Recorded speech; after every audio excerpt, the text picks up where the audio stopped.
სანაპირო დაცვის რიგებში მსახურობ 2003 წლიდან, დღესდღეობით ვარ სამსახურის ხელმძღვანელი. საბერძნეთში მივიღე 3 წლიანი განათლება, რომელიც დასრულდა 6 თვიანი პრაქტიკით ფლოტში.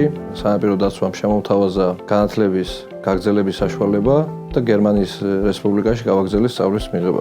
მას შემდეგ არაერთი კურსი მოკლე და გრძელვადიანი მაქვს გავლილი, რაც საჭირო იყო ჩემი კარიერული ზრდისთვის. ჩამოყალიბებულიყავი იმ ოფისად, რომელიც დღეს სანაპირო დაცვას სჭირდება. თავის დროზე ჩემი გადაწყვეტილებაზე ყოფილიყავი სანაპირო დაცვის თანამშრომელი. დიდი გავლენა იქონია საპორტო ქალაქმა, ეგრეთ წოდებულმა საზღვაო კარიბჭემ საქართველოსი. ქალაქის დატოვება არ მომიწევდა ჩემი პროფესიიდან გამომდინარე. გაამართლა წლების წინ გაკეთებულმა სწორმა გადაწყვეტილებამ, დღესდღეობით ახლოს ვარ ზღვასთან და დღესდღეობითაც ახლოს ვარ ჩემ ქალაქთან და ჩემ სახლთან. ერთ-ერთი მთავარი მიმართულება ჩვენთვის არის ტურისტული სეზონის ზაფხულის პერიოდის ზღვაზე.